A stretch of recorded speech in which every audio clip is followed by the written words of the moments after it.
Dans le monde des cosplays, chers amis, il y a tout type d'individus, tout type d'objectifs, tout type de budget, d'envie, de personnages qu'ils souhaitent incarner. Mais au-delà de toute cette masse d'individus notoires, il existe une caste suprême de cosplayers qui peuvent littéralement, sans aucun scrupule, se mettre un sac poubelle sur la tête et percer 2 trous et être tout à fait charismatique et divin. Bonsoir à tous chers amis, c'est le retour des cosplays sur cette chaîne. Yo chers amis, salut à tous et on se retrouve pour la review du chapitre 832 et 833 de One Piece, bien évidemment chers amis. Alors regardez-moi ça, hein? Pas mal n'est-ce pas? Oui, j'ai envie de reprendre un petit peu cette bonne vieille habitude des cosplays Leader Price, on va les appeler comme ça, voilà, les cosplays Leader Price, c'est parfait. Et voilà, et donc j'avais envie de reprendre la saison des cosplays en me cosplayant dans un truc tout à fait inattendu évidemment. Boum, Jaji, le personnage qui introduit justement dans ces 2 chapitres que je vais reviewer. C'est incroyable, je veux dire, c'est quand même vachement synchro, génial. Je veux dire, si je m'étais déguisé en Shanks le roux, ça aurait été cool, mais ça n'aurait pas fait vraiment grand sens, hein. Essayez un peu de suivre s'il vous plaît, merci, parce que là vraiment, n'importe quoi. Alors je sais pas si je vais tout garder pendant la review, parce que je dois dire que c'est un petit peu la 24e million de fois que j'essaie... Ça faisait aucun sens ce que je viens de dire. La 24e millionième de fois, peu importe. Ça fait beaucoup de fois que je refais la vidéo parce que là, enfin voilà, c'est faut s'installer tout ça et du coup je suis en train de mourir, voilà. Bon, je dois dire que c'est surtout la perruque qui est agaçante parce que sur le sac plastique ça fait une espèce de bruit tonitruant, mais enfin bon, est-ce qu'on est vraiment là pour parler de ça? Franchement, hein, je me demande, hein, est-ce que t'es d'accord? Bon, je parle à ma lampe, c'est n'importe quoi. Bien chers amis, donc nous allons pouvoir passer à cette review, un chapitre, enfin 2 chapitres d'ailleurs que j'ai trouvé assez intéressant parce que on était sur une intrigue séparée. Alors au début effectivement on retrouve le groupe, Nami, tout ça, mais je trouve que Oda ici dans ces chapitres réussit un tour de force assez intéressant qui est de séparer vraiment ces intrigues et de nous montrer des personnages qui vivent des aventures chacun de leur côté. Alors oui, c'est pas Oda qui a inventé ça, on a déjà vu dans d'autres mangas, mais je trouve que c'est intéressant de dissocier comme ça les personnages de groupe, du groupe principal des protagonistes, puisque ça montre qu'ils peuvent avoir une aventure voilà, une aventure à eux seuls. Je trouve que c'est intéressant parce que on se dit que ça permet peut-être d'envisager, de potentiellement espérer des potentiels développements de personnages pour tous les autres personnages de l'équipage, comme par exemple des personnages qui sont un petit peu mis en retrait en ce moment, comme je dirais Franky ou bien Robin. Donc voilà, ça pourrait être intéressant d'aller un petit peu plus, de creuser comme ça, en s'attardant un petit peu sur une intrigue qui les concerne eux seuls. Et là je trouve que ce qui est formidable avec ces chapitres, c'est qu'on voit vraiment, bon un petit peu avec le chapitre 832 hein, qui se focus un petit peu sur l'épisode de la forêt des séductions, mais enfin bon, la plupart de l'intrigue qui est constituée dans ces 2 chapitres, c'est Sanji et sa famille. Et voilà, est-ce qu'on pourrait avoir quelque chose du même type avec Zoro par exemple qui irait à Wano avant qu'on retrouve donc Sanji rejoignant l'équipage? Ce serait intéressant de le voir effectivement évoluer dans cette espèce de monde de samouraï, voilà, avec plein de sabres et tout ça. Je pense qu'il prendrait son pied Zoro et donc ce serait intéressant. En l'occurrence, chers amis, nous allons pouvoir passer à la review du chapitre, donc des 2 chapitres. Alors attendez, parce qu'avec ces conneries, moi je vois rien. Alors attendez, hop, ok, alors c'est parti. Premier point, bah, tout simplement en fait reprendre les 2 choses les plus importantes qui arrivent dans la forêt des séductions au début du chapitre 832. Il s'agit donc de Randolph le lapin, hein, dont on apprend qu'il n'est ni un mink et que bah voilà, c'est tout, puis qu'il s'appelle Randolph. Hein, bon voilà, il a un nom un petit peu simple. J'ai rien à dire dessus. Voilà. Si vous avez peut-être une idée en tête, hein, une référence que Oda aurait fait par ce nom, je n'ai pas, ça ne me va tilter. Par contre, sa lance me fait doucement penser à des aiguilles de montre. Alors vous allez me dire peut-être que je fais une fixette effectivement sur Alice au pays des merveilles, mais mine de rien, on a le lapin blanc qui est un petit peu en mode, bon bah là on peut pas dire qu'il est en train de montrer qu'il est pressé ou quoi que ce soit. Le lapin blanc dans Alice au pays des merveilles est toujours pressé, c'est pour ça que je dis ça. Mais là par contre, le fait qu'il a une espèce de lance qui ressemble à des aiguilles de montre pourrait être une référence à la montre que tient toujours le lapin blanc, parce qu'il est toujours comme ça en train de dire, oh putain je suis en retard, mais là. Donc voilà. Ça pourrait être ça. Ensuite, nous avons Charlotte Brûlé, donc, qui est un petit peu celle qui orchestre toutes ces illusions, ces espèces de phénomènes curieux qui se déroulent dans la forêt des séductions. Alors bon, moi j'ai 2 potentielles idées, 2 potentielles voilà, théories qui pourraient être la suite des événements concernant cette intrigue-là. Donc ça, est-ce que ce serait un sous-boss de début d'arc? Et est-ce qu'on va devoir vaincre ce personnage? Parce que clairement, je ne pense pas que Randolph sera l'antagoniste de ce petit passage dans la forêt, tout simplement parce que ça m'a l'air d'être un haut gradé de Big Mom. Donc je pense que lui, on le conservera pour plus tard. En ce qui concerne Brûlé, déjà, donc on peut savoir que c'est un petit peu un avant-goût de ce qu'est Big Mom elle-même, puisqu'on a une espèce de thématique de la sorcière qui se retrouve ici parfaitement avec Brûlé. Et alors bon, alors par rapport à la sorcière, est-ce que donc ce serait elle qui anime les choses comme on peut le voir avec les arbres, ou est-ce que ce serait celle qui serait responsable de tout ça grâce à un fruit du démon ou un pouvoir quelconque dans l'île, ou alors ce serait autre chose et ce serait par exemple qu'elle peut créer des illusions telle une sorcière. Ok, donc ça pourrait être intéressant. En l'occurrence, il n'y a pas grand chose d'autre qu'on pourrait essayer d'imaginer par rapport à cet événement. Voilà, rencontre d'un nouvel antagoniste, je pense que pour moi, ça va être un petit peu comme Hattori dans la forêt de Lord Ali des ballons. Il va se faire vaincre et voilà, ce sera juste un sous-boss de prologue, si on peut dire, voilà. Ensuite, donc, troisième point, on va pouvoir passer à Germa 66. Alors déjà, j'ai trouvé génialissime l'idée des bateaux qui se remettent entre eux et qui reconstituent le royaume des Germa. J'ai trouvé ça franchement génial. Je m'attendais pas du tout à ce que ce soit ça en vérité, je pensais, et d'ailleurs c'était un petit peu ce qui avait été laissé comme ça en théorie, c'est que les Germa finalement avaient eu un royaume et puis qu'ils n'en avaient plus. Et que du coup maintenant ils étaient errants sur les mers comme ça avec leurs bateaux en forme de château fort. En l'occurrence ici non, apparemment c'est vraiment bel et bien ce qu'est le royaume Germa, et c'est pas, il constitue pas les restes d'un ancien royaume qui était constitué je sais pas à North Blue, mettons. Non, c'est vraiment ça. Germa, c'est l'ensemble des bateaux. Alors si j'ai bien compris. Donc c'est assez intéressant. On voit également donc tous les citoyens qui sont des soldats. On voit les Vinsmoke également. Et on va pouvoir passer sur les Vinsmoke. Alors déjà, bon voilà, Jaji, on découvre le personnage du père de Sanji qui m'a un petit peu déçu à première vue, si vous voulez, à première vue. Ensuite, je vais développer sur Jaji un petit peu plus tard dans la review. Je vais d'abord passer sur les frères et sœurs parce qu'on a quand même des petits aperçus de leur caractère et de leur personnalité et c'est assez intéressant, je dois dire. Et il y a également tout ce qui concerne le passé de Sanji qu'on verra après. Et par contre, juste un truc par rapport à Jaji, vu qu'on sait maintenant la gueule qu'il a, on a la confirmation que ça n'est pas le mec avec la barbe qui avait une forme d'aiguille de montre.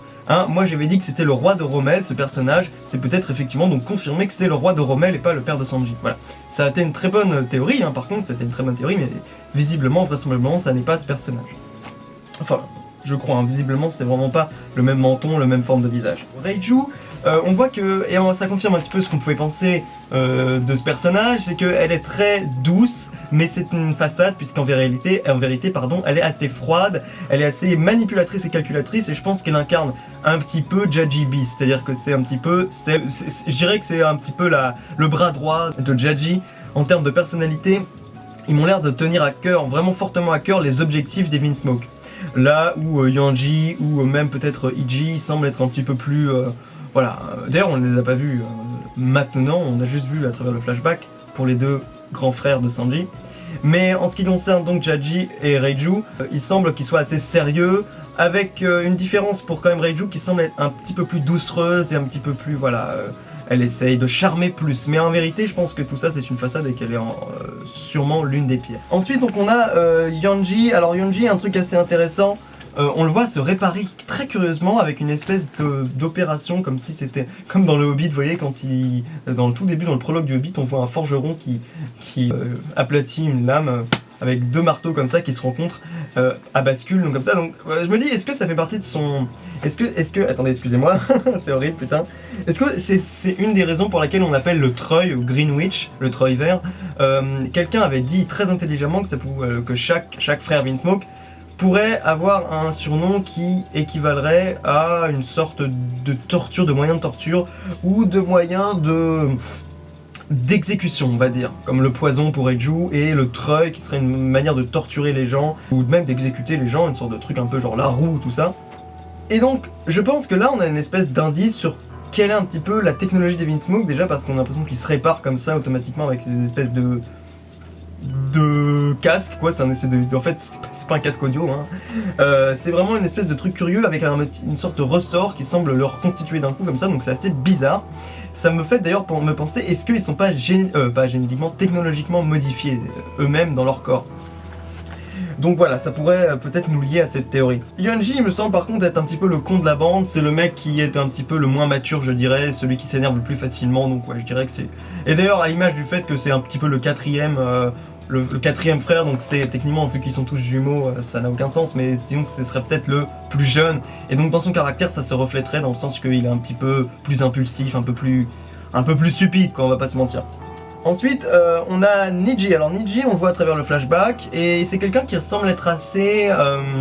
comment dire, il semble être assez joueur, il aime bien fracasser Sanji, ça lui plaît. Mais ce qui est assez curieux, et j'y reviendrai ensuite avec Ichiji, c'est que leur personnalité semble avoir diamétralement changé de ce qu'on a eu dans le chapitre 828. Et je m'explique tout de suite avec Ichiji, pardon.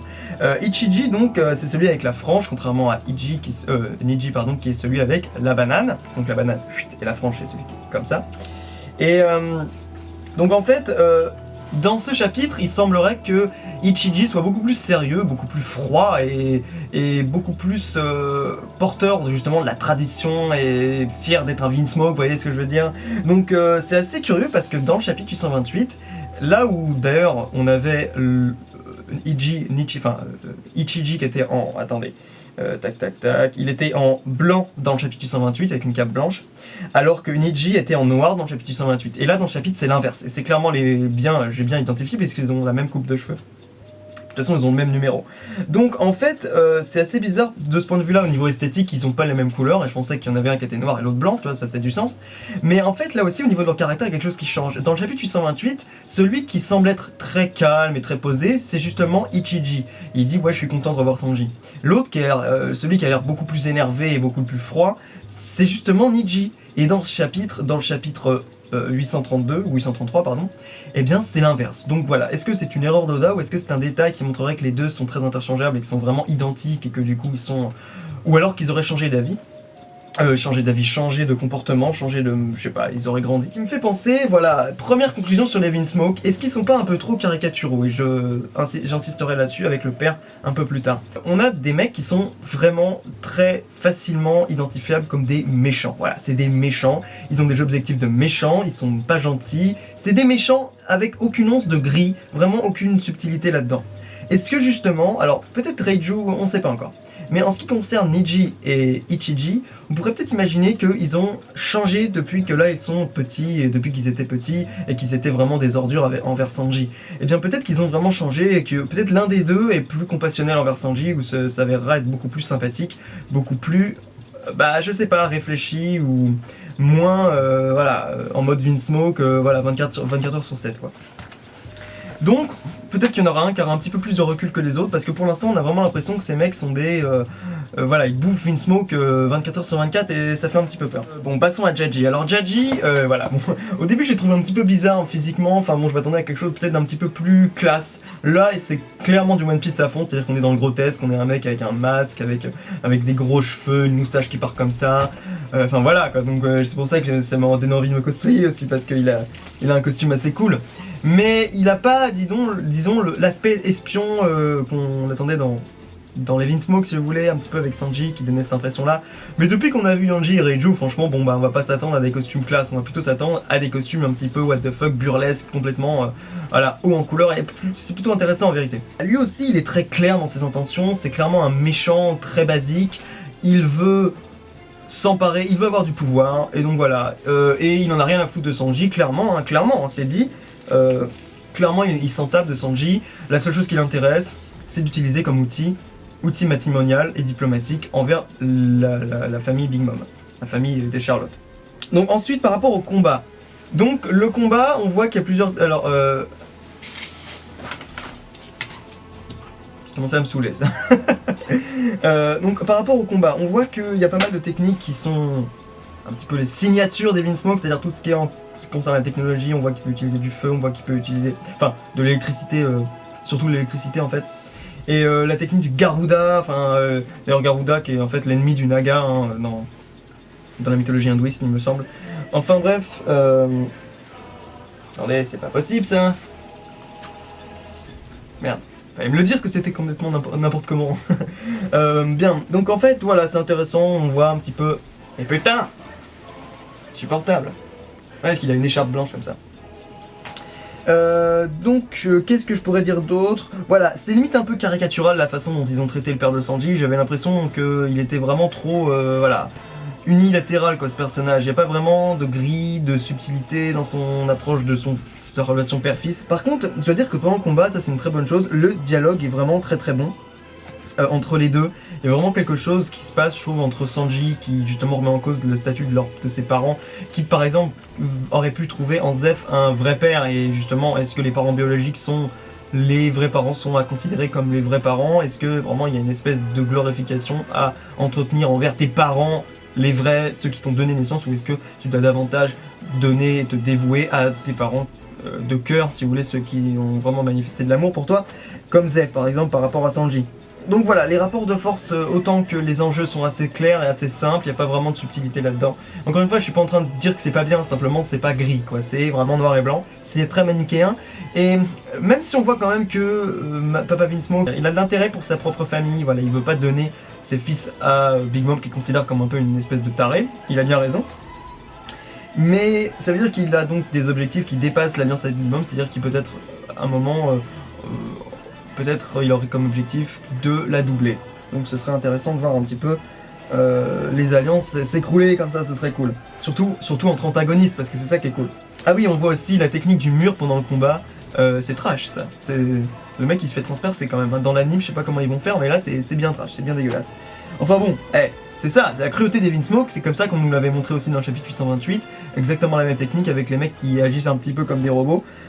Si vous vous demandez pourquoi je baisse la tête comme ça, c'est parce que je vois rien en fait. Mais j'ai envie de garder le masque jusqu'au bout, j'ai tellement chié pour le faire donc... Voilà, je finis un peu là-dessus sur Sanji. Qu'est-ce qui se passe avec Sanji? Parce que c'est lui qui s'est jeté dans la gueule du loup comme ça, il a dit ok, je vais avec les Vinsmoke, et maintenant il se retrouve avec une espèce de bracelet qui le met dans une situation absolument désastreuse. Et je me pose la question, est-ce qu'il a est-ce qu'il a un joker? Est-ce qu'il a une autre carte dans sa manche? Parce que là, pour le coup, je trouve que Sanji, autant que les Vinsmoke d'ailleurs, il est très premier degré en fait. Il y va vraiment pas par quatre chemins. Hein. Il y a Papa Vinsmoke, bam, il va se battre avec lui pour s'expliquer. Et je trouve que c'est curieux parce que Sanji, je me disais, bon, ok, c'est pas par la force qu'il aura son power-up, c'est par son intelligence, c'est par son plan, c'est par la stratégie qu'il va mettre en place. Et là, je trouve que, bah, du coup, même physiquement, on voit qu'il est dépassé par son père, même s'il est plus fort que Yonji, on nous le dit dans le chapitre. Mais ça, bon, on s'en doutait. Mais je veux dire, Sanji, là, je me dis, dans quel foutoir tu t'es fourré, mon ami? Parce que là, pour le coup, bah voilà, il est trop faible pour s'affronter les Vinsmoke. Il est piégé, il est littéralement piégé. Je veux dire, pourquoi t'es venu là, mec? Qu'est-ce qui peut se passer ensuite? Qu'est-ce qui peut se passer? Les menottes, qui, comment, quoi, qui, que, quoi, donc. Bon, les menottes, il va falloir aller les chercher chez Big Mom. Je pense que il va falloir trouver un allié. Il va falloir trouver un allié chez les Vinsmoke pour Sanji. Un des frères Vinsmoke va trahir, je pense, hein, va être contre son père. Parce qu'il y a quand même quelque chose que je me dis. 3 personnages Vinsmoke plus le père, donc 4. Non d'ailleurs, en fait ça fait 5 avec Reiju. Eh bien, ces 5 personnages, s'ils sont tous exactement identiques dans leurs intentions, on va vite s'emmerder, on va vite s'enlacer. Donc je pense que s'il y en a qui changent un petit peu, qui s'avèrent être un petit peu plus complexes qu'on nous l'avait présenté au début, eh ben ça serait intéressant. Et dernier point par rapport à, et ça c'était une théorie qui m'avait revenu en pleine tête quand j'ai lu le chapitre, mais c'était une erreur, par rapport à Killer. Tout le monde dit peut-être il se serait un Vinsmoke parce que le fait qu'il se cache le visage, qu'il ait les cheveux blonds, enfin bref voilà, il y a plein de choses qui font penser qu'il pourrait potentiellement être un Vinsmoke. Ma vraie question c'est, déjà, on a vu que dans le chapitre, il y a un moment, il dit ouais j'avais un autre gamin, et moi quand j'ai vu ça, c'est Jaji qui dit ça, et j'avais un autre gamin sur qui je pouvais compter. Et enfin même pas, il dit même pas qu'il le considère pas comme son fils, il le considère juste comme un outil. Mais en gros, là quand j'ai vu ça, je me dis ah putain il parle de Killer, mais en fait pas du tout, il parlait de Sanji. Mais c'était trompeur parce qu'il parlait de Sanji alors qu'il était là, mais il en parlait à la 3e personne. Et donc du coup, ce qui est intéressant, c'est que peut-être il y aurait un autre Vinsmoke qui pourrait intervenir dans ces rapports de force familiaux, qui pourrait amener son grain de sel et faire un peu exploser, voilà, partir comme une traînée de poutres. Ça c'est intéressant de voir ça.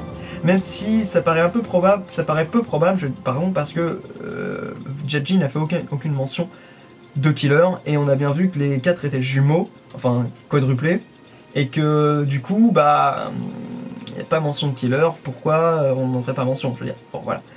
Après, c'est une théorie que j'aimais bien, donc voyons où est-ce que Oda pourrait nous amener avec tout ça. Mais en tout cas, bon, pour l'instant, pas trop de spéculation, les amis. Concentrons-nous sur ce qu'on nous a donné dans ces chapitres. Donc, je dirais que dans l'ensemble, un chapitre très intéressant, deux chapitres très intéressants, qui donnent peut-être donc potentiel développement pour Sanji. Clairement, il va se passer des choses par rapport à sa famille. Ça va pas rester aussi unilatéral que ça. Et j'espère que enfin, on va pouvoir voir les deux autres frères Sanji et donc Ichiji et Niji, et qu'on va pouvoir peut-être voir une évolution dans leur personnalité, et j'espère qu'ils seront un peu différents de Yonji par exemple, qui semble être vraiment le con de service dans les frères Vinsmoke. Donc les amis, dites-moi ce que vous avez pensé de ma review, dites-moi ce que vous avez pensé de mon cosplay, dites-moi ce que vous avez pensé de ces chapitres, dites-moi ce que vous avez pensé de Jaji, est-ce qu'il vous a déçu, est-ce qu'il vous a satisfait, et qu'est-ce que vous attendez à quoi? Dites-moi un petit peu à quoi vous vous attendez, vers où on va se diriger dans les chapitres à venir, parce que je veux dire que là on est avec pas mal d'intrigues séparées, comme je disais en intro, et on peut littéralement aller un peu où on veut. Il va y avoir Sanji, il va y avoir Luffy, il va y avoir Pedro, il va y avoir peut-être même, on va retrouver l'équipage de l'autre côté. Voilà, il y a plein de choses à voir, et je trouve que c'est très intéressant. Donc les amis, dites-moi ce que vous avez pensé, laissez un j'aime, enfin bon, je dis jamais ça, mais bon, laissez un j'aime si vous avez aimé, bon voilà, vous le savez, vous êtes grand. Je sais pas pourquoi on devrait dire ça, et voilà, enfin en tout cas, voilà, c'est... Allez, je me remets à faire des vidéos de manière régulière. Allez les amis, ciao.